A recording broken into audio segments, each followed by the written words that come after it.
At 11:47 a.m. on December 24, 1914, Private First Class Thomas Edward Whitmore crouched in a frozen forward trench near Ploegsteert Wood, Belgium, positioned exactly 217 yards from German lines fortified by an estimated 340 enemy soldiers. His breath forming small clouds in air, so cold the moisture crystallized on his wool scarf. In his gloved hands he clutched not a rifle or grenade, but a battered harmonica he'd been practicing on during night watches for 6 weeks, along with a crude white flag fashioned from a torn undershirt and a broken shovel handle. The nearest British artillery support sat 4.2 miles behind the lines, too distant to provide covering fire if his plan failed, and the Germans opened up with their Maxim machine guns. In the next 14 minutes, he would either broker an unauthorized ceasefire that would save approximately 200 men from both sides, or he would be cut down in no man's land, his body left to freeze among the countless others who'd tried and failed to cross that killing ground. What the intelligence officers and decorated commanders didn't understand, what they couldn't have known from their command posts and strategic maps, was that Private Whitmore had spent those 6 weeks listening, truly listening, to the sounds drifting across the frozen wasteland between trenches, hearing patterns in the enemy's songs that suggested something impossible might actually work. The artillery had fallen silent 3 hours ago. An eerie quiet had settled over the Western Front, broken only by the occasional crack of a sniper's rifle or the distant rumble of supply wagons. In the British trench, men huddled against the frozen mud walls, their faces gaunt from exhaustion and malnutrition, their uniforms stiff with ice and caked blood. Some wrote letters they knew might never be sent. Others stared at nothing, their minds somewhere far from this hell of wire and mud and death. Private Whitmore sat alone at the forward observation post, a slightly protected outcropping of sandbags and timber reinforcement that jutted toward the German lines. His commanding officer, Captain Richard Ashford Bennett, had stationed him there as punishment for what the officer called conduct unbecoming. Whitmore's insistence that he could hear music in the German trenches, that he could identify specific melodies, that he believed communication might be possible through song. "You're a goddamn fool, Whitmore," Ashford Bennett had said just yesterday, his breath reeking of whiskey. "The Boche don't want to sing with you, they want to kill you. That's war, that's what we're here for." But Whitmore had kept listening. And in that listening, in those hundreds of hours of careful observation while others slept or wrote letters or cleaned rifles, he had heard something that no one else seemed to notice. The Germans sang the same songs, not German songs exclusively, but melodies that transcended language. Folk tunes, religious hymns. Songs from before the war, before nations and empires had turned this Belgian countryside into an abattoir. Now, on Christmas Eve, with the temperature dropping below freezing and snow beginning to fall in soft, silent curtains across no man's land, Private Thomas Whitmore prepared to test a theory that every officer, every tactical manual, every military doctrine said was impossible. He was going to walk into the killing ground. He was going to play his harmonica, and he was going to see if the enemy would listen. Thomas Edward Whitmore was 23 years old, a former shop clerk from Manchester who had enlisted in August 1914 with romantic notions of glory and duty that had been systematically obliterated by 4 months of industrial slaughter. He stood 5 feet 8 inches tall, with sandy brown hair that was perpetually too long for regulation standards, and a lean frame that suggested he'd never quite gotten enough to eat even before the war. His service record was unremarkable. Adequate marksmanship scores, satisfactory physical conditioning, no commendations, no disciplinary actions beyond minor infractions like the one that had landed him at the forward observation post. What made Whitmore unusual, what made him both invisible and paradoxically memorable to those who noticed, was his inability to stop observing. Where other soldiers learned to shut down, to narrow their awareness to immediate survival, Whitmore remained relentlessly curious. He watched the flight patterns of birds over the trenches. He studied how frost formed differently on British steel versus German steel. He catalogued the rhythms of artillery barrages, noting how German gunners seemed to work in shifts, how their firing patterns changed with weather conditions. And he listened, God, how he listened. In civilian life, Whitmore had worked at a music shop on Oldham Street, selling sheet music and instruments to middle-class families who wanted their children educated in the arts. He couldn't read music fluently, had never received formal training, but he had an ear for melody that was almost preternatural.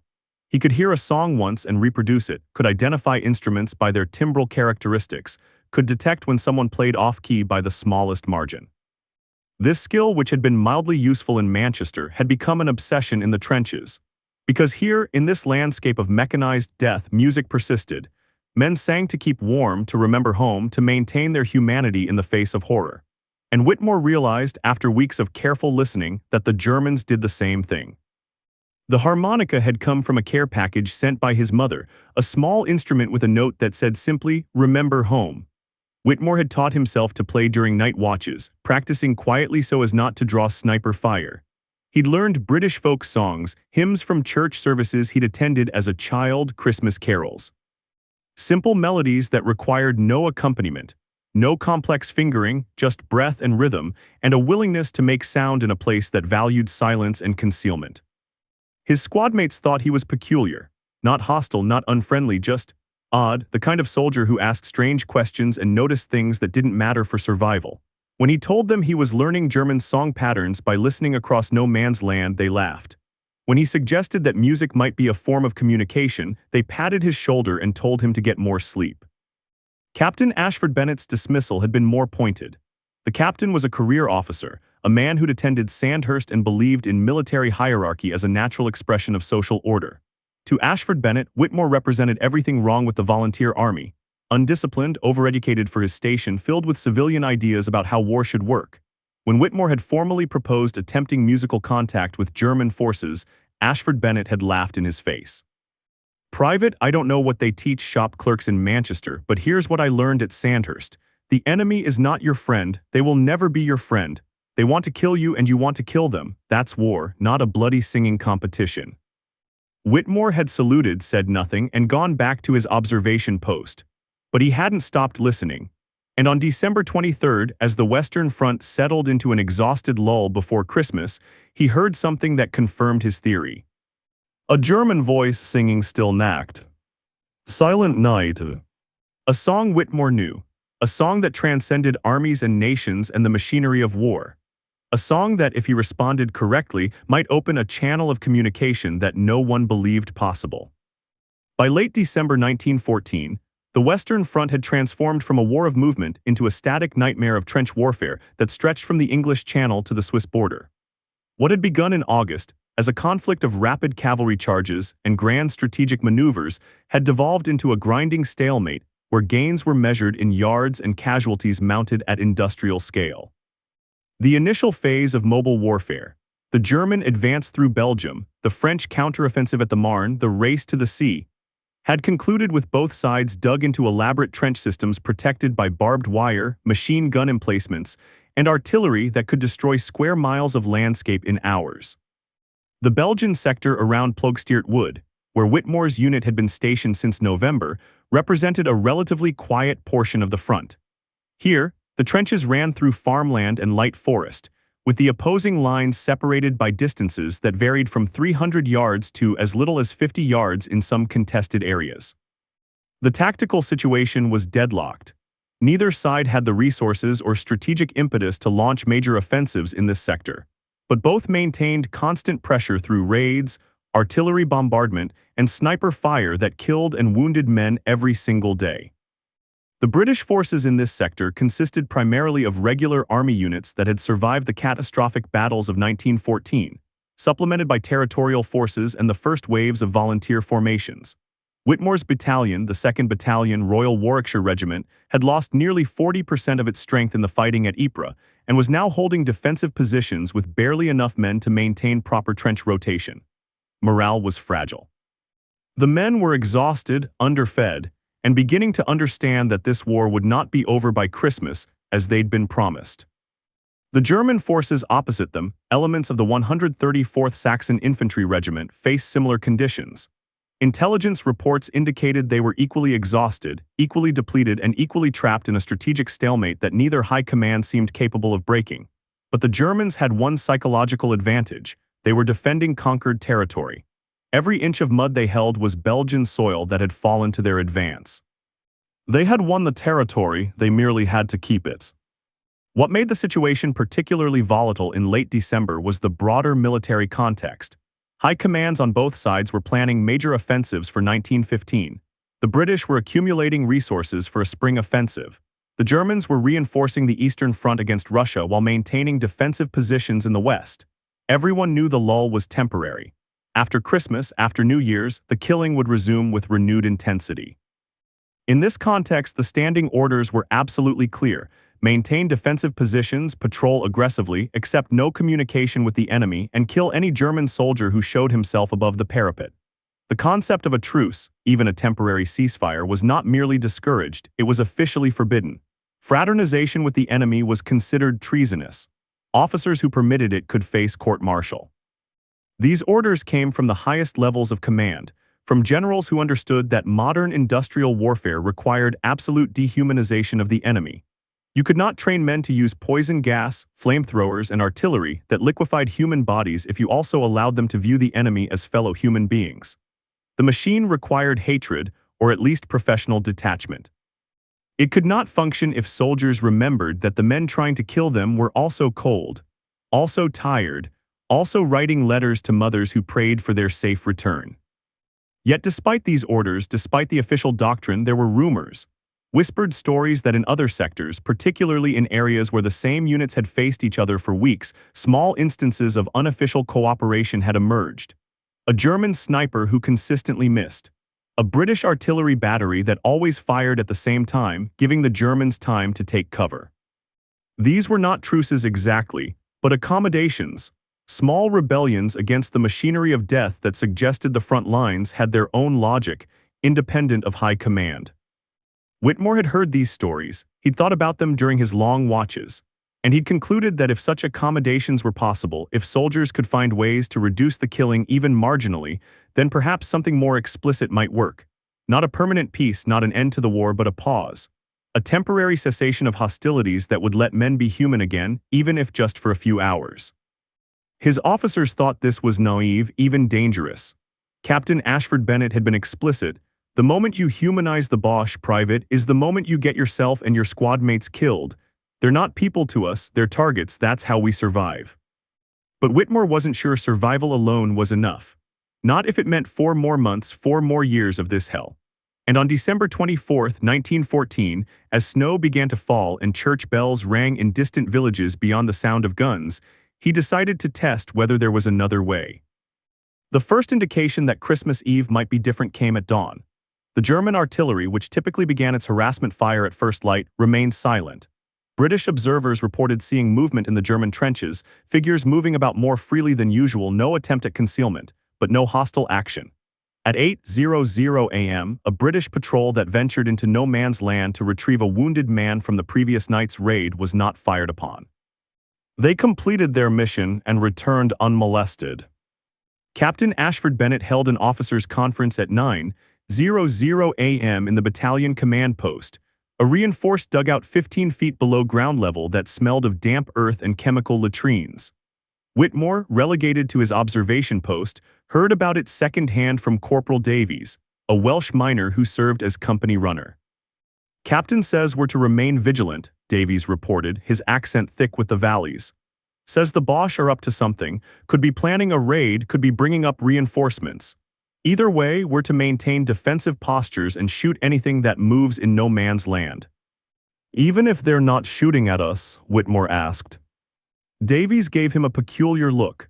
"Especially if they're not shooting at us, Tommy. That's when they're most dangerous, yeah. When they're quiet is when they're planning." But Whitmore didn't think the Germans were planning an attack. He'd been listening to their trench for 6 weeks, and what he heard now was different from the sounds of preparation for combat. The voices carried across no man's land were relaxed, even jovial. He caught fragments of German conversation. He didn't speak the language fluently, but he'd learned key words and phrases through constant exposure. And the tone was more like a group of men anticipating a holiday than soldiers preparing for battle. At 10:30 a.m., something extraordinary happened. A German soldier appeared above the parapet, standing fully exposed against the winter sky. He wore the standard Feldgrau uniform, his breath visible in the cold air. In his hands he held not a rifle but what appeared to be a small evergreen tree.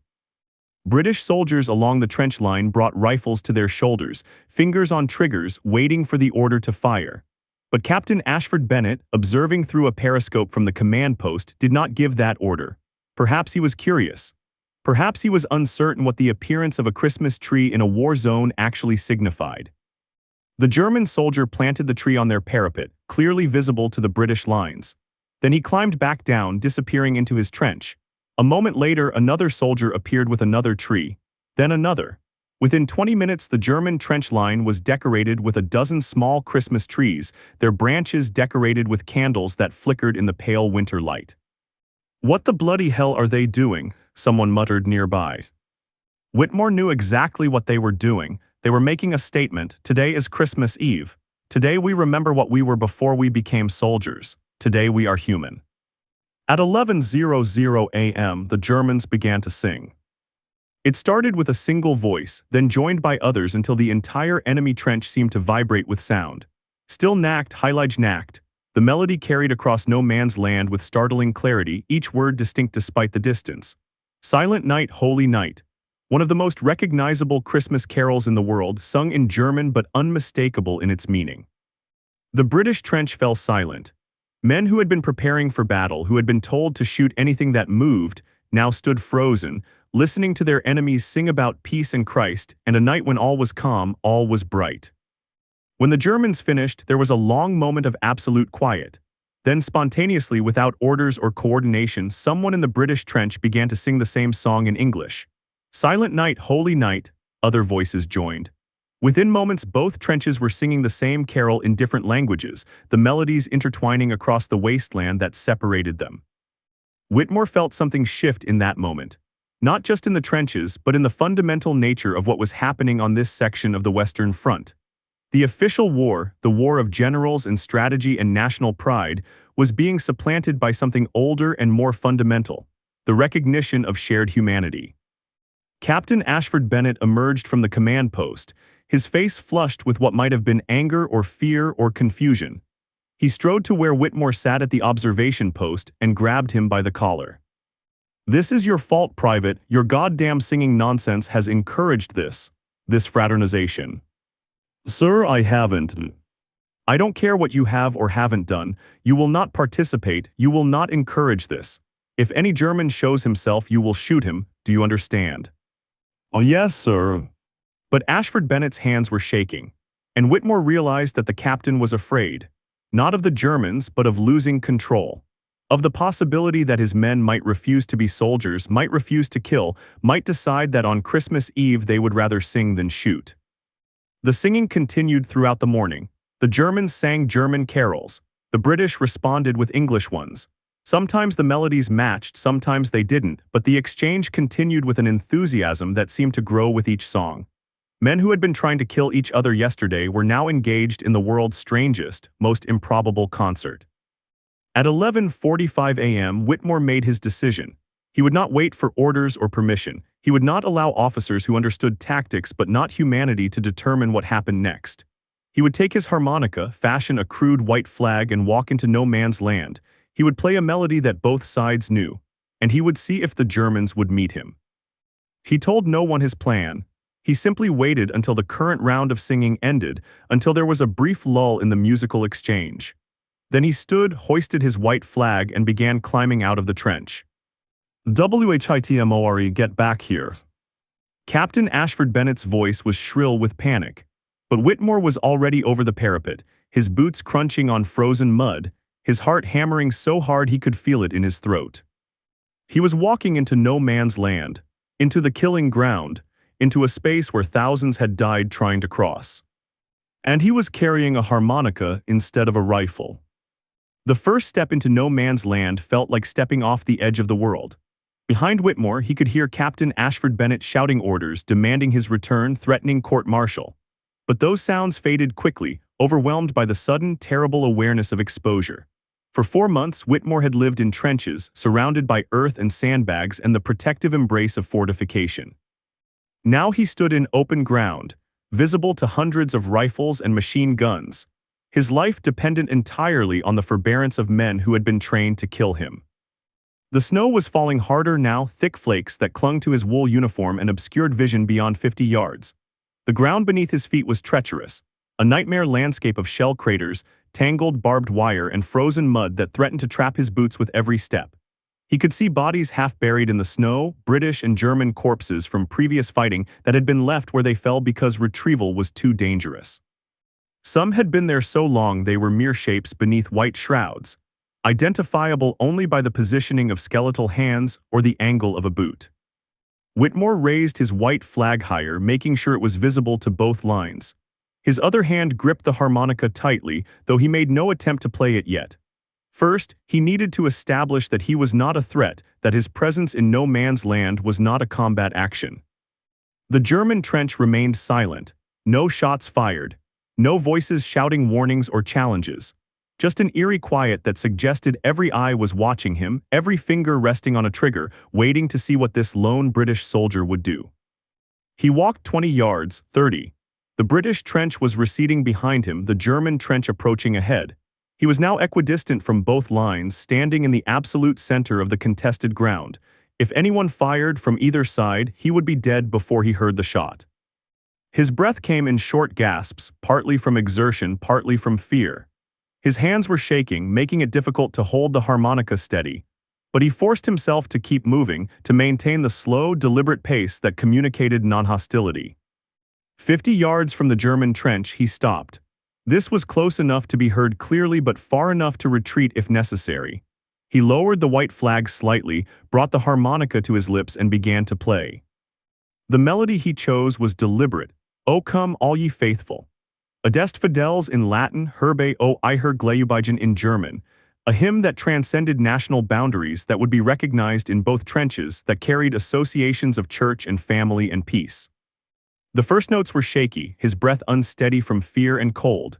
But as he continued, muscle memory took over.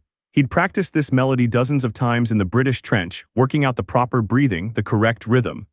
Now, in the most surreal concert venue imaginable, he played it with as much clarity and feeling as his amateur skill allowed. The sound carried across the wasteland with surprising strength.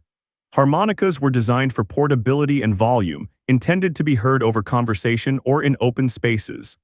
In the strange acoustic environment of no man's land, with snow muffling ambient sound, the melody seemed to float, distinct and clear, reaching both trenches with equal intensity. Whitmore played through the entire carol once, then began again from the beginning. He kept his eyes on the German trench, watching for any sign of response. For long seconds there was nothing. Then a figure appeared on the German parapet. A single soldier standing fully exposed against the winter sky. He wore the standard Feldgrau uniform with a scarf wrapped around his neck. In his hands he carried nothing. No rifle, no equipment, just empty hands held slightly away from his body to demonstrate he was unarmed. The German soldier stood for a moment, clearly visible to everyone. Then he began to climb down from the trench, moving carefully through the German wire, emerging into no man's land. Behind Whitmore, from the British trench, he heard a chorus of voices. Christ, he's actually doing it. The Tommy's gone mad. Someone stop him before he gets killed. But no one fired. On either side, hundreds of soldiers watched as two men, one British, one German, approached each other across ground that had been soaked with blood for months. Whitmore stopped playing. He lowered the harmonica and waited as the German soldier walked toward him. The man was young, perhaps 25, with a thin face and blue eyes that were red-rimmed from cold and fatigue. He stopped about 10 feet away, close enough for conversation but maintaining a respectful distance. For several seconds, neither man spoke. They simply looked at each other, two soldiers from opposing armies meeting in the one place both armies had declared absolutely forbidden. Then the German smiled. It was a hesitant smile, uncertain but genuine, and he raised one hand in a small wave. Frohe Weihnachten, he said, Merry Christmas. Whitmore's German was limited, but he knew this phrase. He'd heard it sung across the lines all morning. Merry Christmas, he replied in English. The German's smile widened. He pointed to the harmonica in Whitmore's hand, then gestured as if playing an instrument himself, asking a question without words. You play.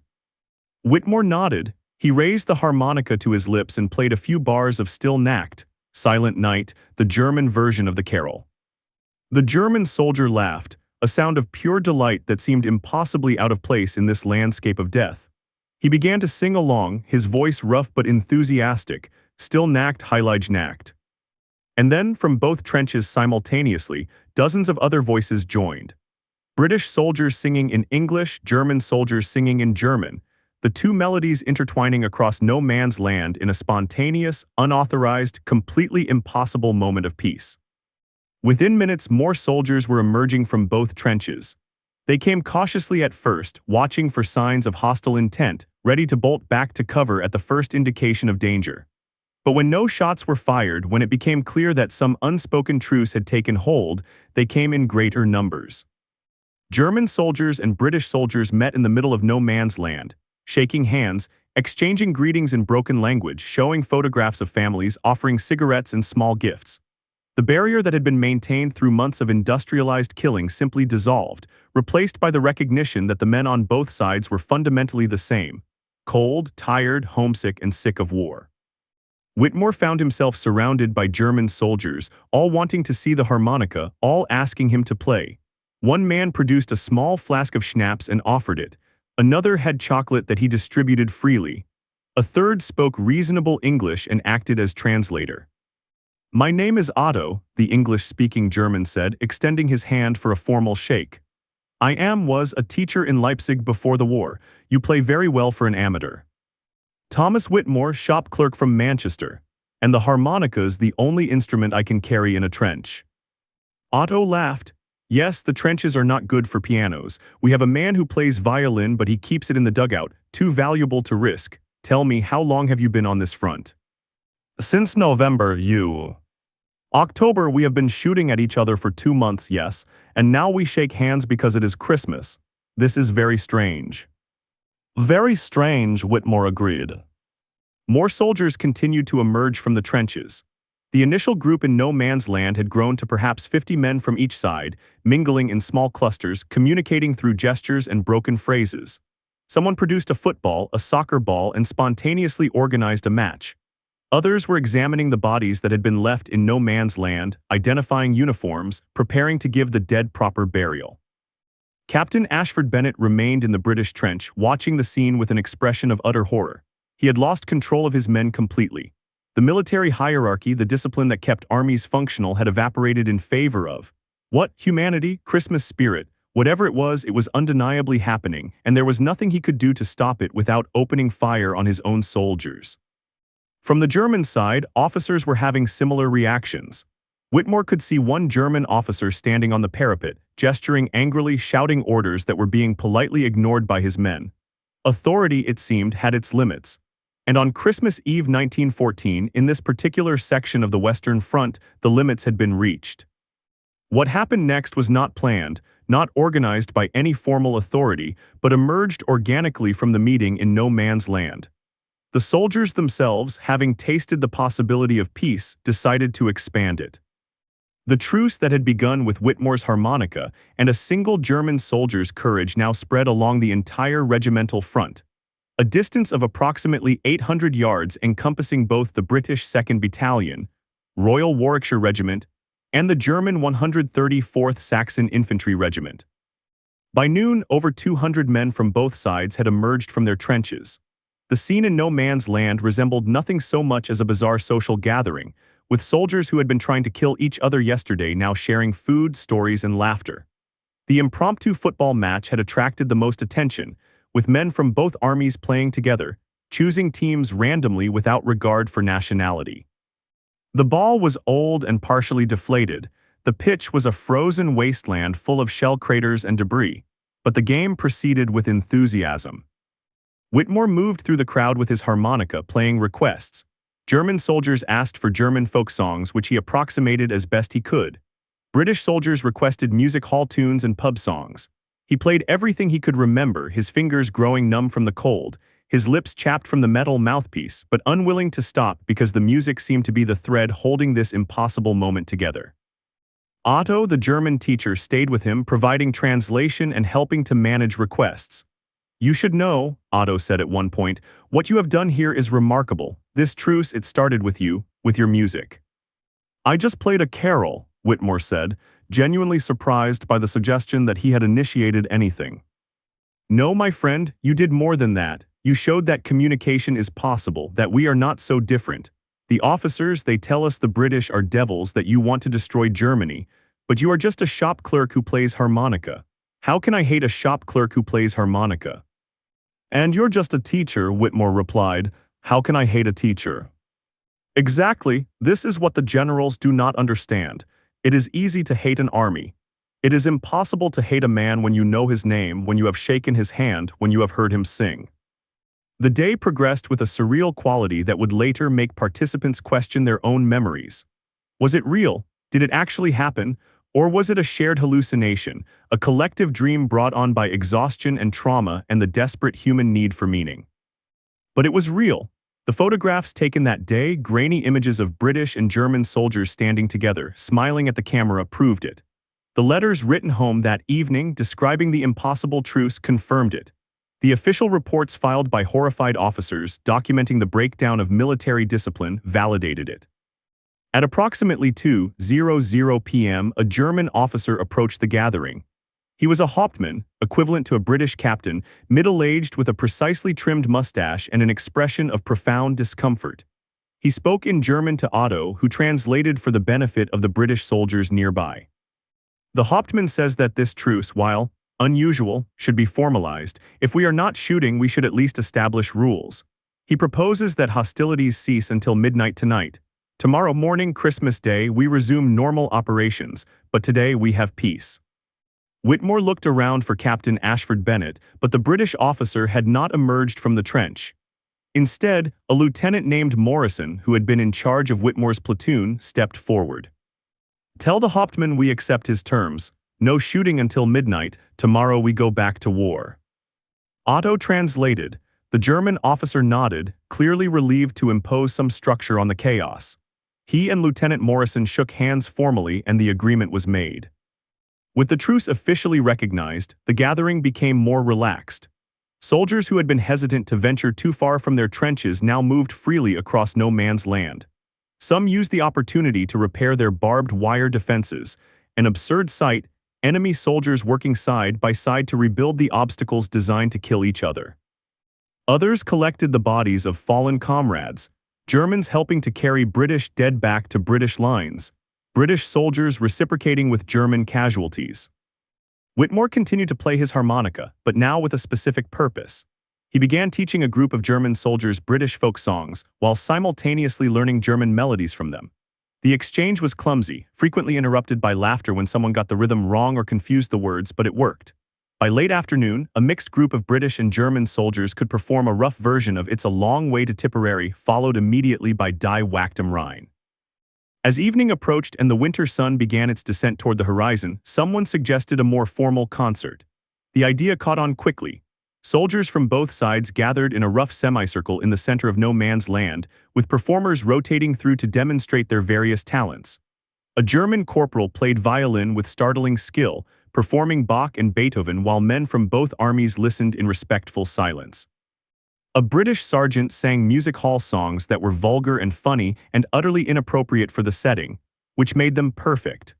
A German private recited poetry in German that no one understood, but everyone appreciated for its emotional delivery. When Whitmore's turn came, he chose carefully. He wanted something that would acknowledge what they'd accomplished today, something that would mark this moment as significant. He decided on Silent Night again, but this time he asked everyone to sing together, British in English, Germans in German, both versions simultaneous. The result was extraordinary. Perhaps 150 voices singing the same melody in different languages, creating a harmony that transcended the words.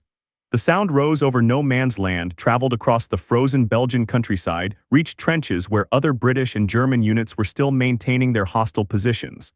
In that moment, for those few minutes, the war ceased to exist. There was only music, only shared humanity, only the recognition that peace was possible if men chose it. When the song ended, there was a long silence. Then spontaneously the soldiers began to applaud. They applauded themselves, applauded each other, applauded the fact that they had survived to see this day. As darkness fell and the temperature dropped further, soldiers began to drift back toward their respective trenches. The truce would hold until midnight, but practical concerns, warmth, food, the need for rest drew men back to their familiar positions. Goodbyes were exchanged, addresses written down, promises made to write after the war. Several soldiers swapped buttons or insignia as souvenirs, physical tokens of this impossible day. Otto found Whitmore one last time before returning to the German lines. "Thomas, my friend, I think we will not see each other again. Tomorrow we are enemies once more. But I want you to know what you did today. It was brave. Not the bravery of soldiers, but the bravery of a man who believed peace was possible. That is rarer and more valuable. "Will you shoot at me tomorrow?" Whitmore asked, suddenly aware of how surreal the conversation was. "I will shoot high," Otto said with a sad smile. "I will shoot very high, and you?" "I'll shoot high too." They shook hands one final time, then Otto walked back toward the German trench, his figure growing smaller against the snow until he disappeared into the darkness. Midnight came and went, and the Christmas truce officially ended, but something fundamental had changed. When dawn broke on Christmas Day, December 25, 1914, no one fired the customary morning shots. The machine guns remained silent. The snipers stayed in their dugouts. The artillery that should have begun its daily harassment simply didn't fire. Captain Ashford Bennett emerged from his dugout at 7:00 a.m., his face haggard from a sleepless night. He found his men in the trenches, rifles at ready but not shooting. Not because they refused orders, they had received no orders, but because the Germans weren't shooting either, and the unspoken agreement from yesterday seemed to have extended through the night. The captain walked to where Whitmore sat at the observation post, the harmonica resting in his lap. "Private," Ashford Bennett said, his voice carefully neutral, "do you understand what you've done?" "No, sir." "You've created a situation that is militarily untenable. We have fraternized with the enemy. We have established personal connections with men we are supposed to kill. We have undermined the entire foundation of military discipline." Whitmore said nothing. There was nothing to say. Ashford Bennett was correct on every point. "And yet," the captain continued, surprising Whitmore, "not one of our men was killed yesterday. Not one German was killed. For the first time since we arrived at this godforsaken sector, we had 0 casualties. 0, do you know what that means?" "That peace is possible, sir." "No, Private. It means that your unauthorized, unorthodox, completely insane stunt with a harmonica somehow accomplished what months of official diplomacy could not.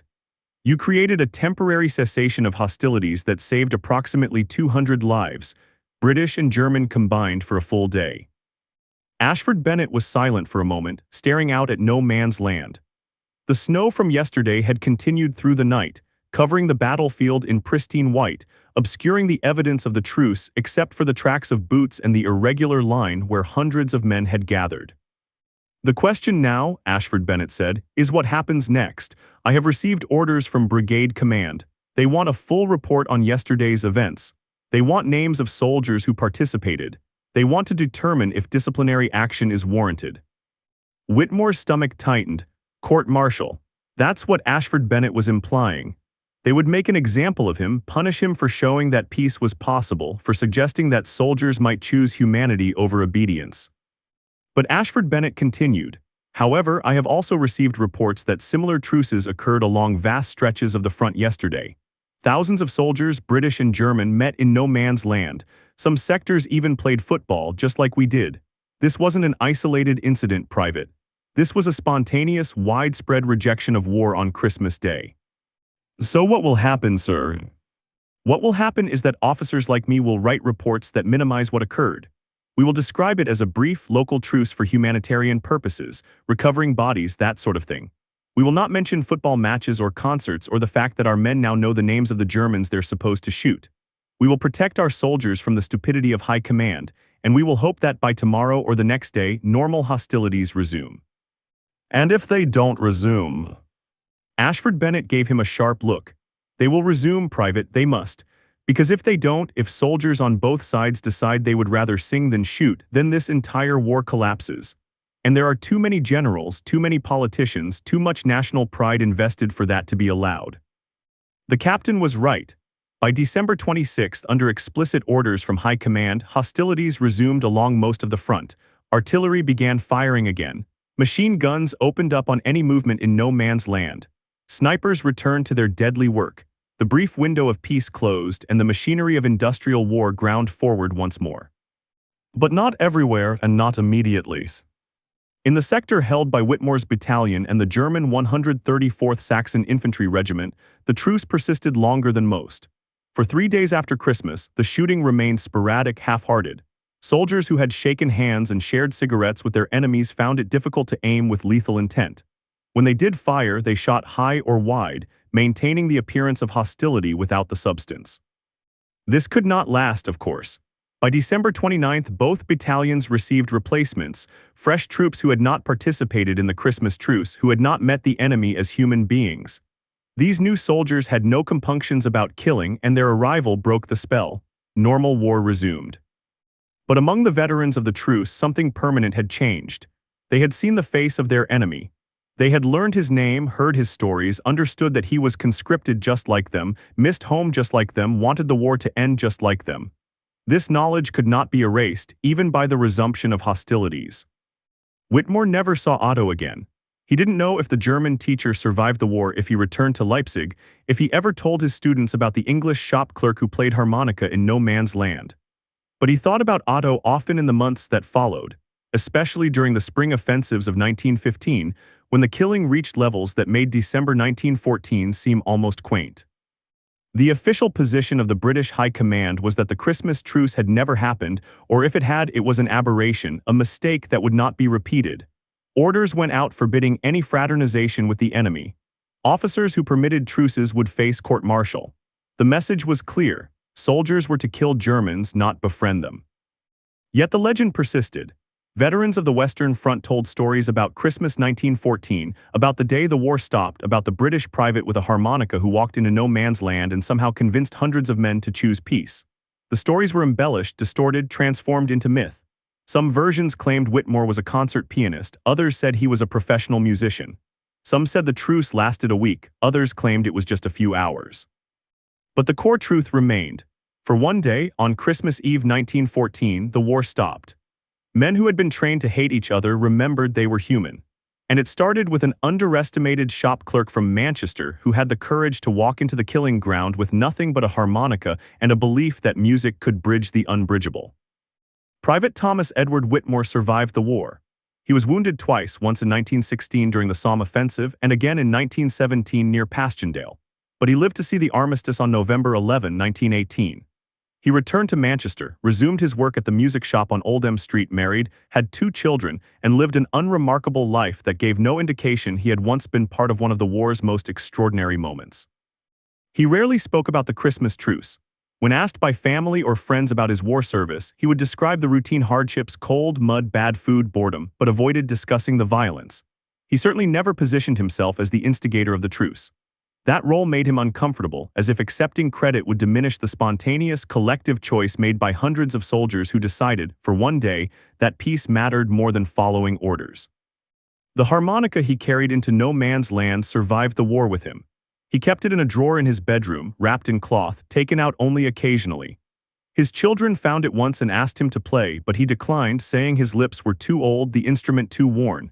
The truth, which he never articulated, was that the harmonica carried memories too heavy to revisit casually.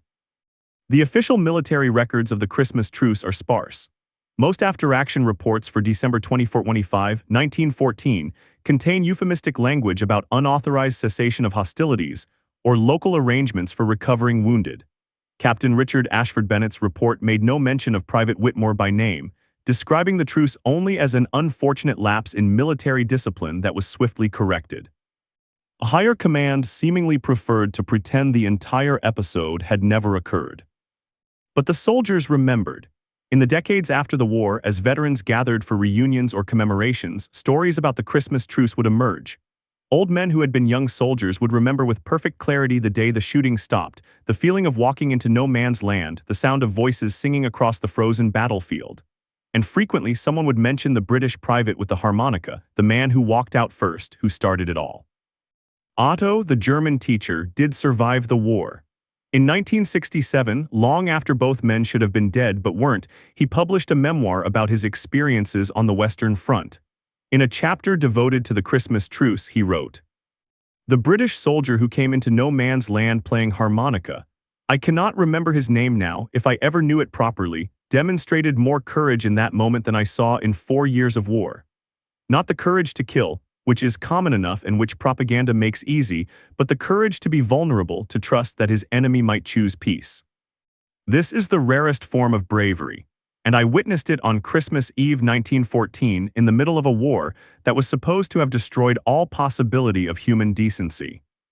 The passage was translated into English and published in British newspapers in 1968. Thomas Whitmore, then 77 years old and living in a small flat in Manchester, read it while eating breakfast. His hands shook as he held the newspaper, not from age but from the sudden rush of memory. He thought about writing to Otto, about making contact after more than 50 years, but decided against it. Some moments were too perfect to revisit. Better to let them exist in memory, untainted by the complexities of present reality. Whitmore died in 1971 at age 80.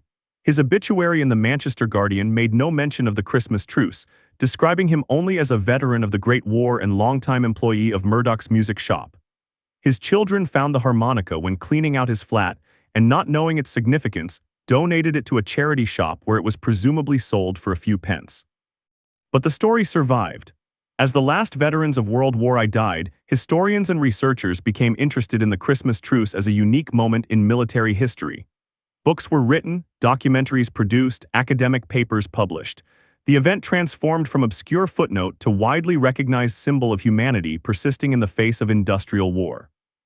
The specific role of Thomas Whitmore remained obscure in most accounts.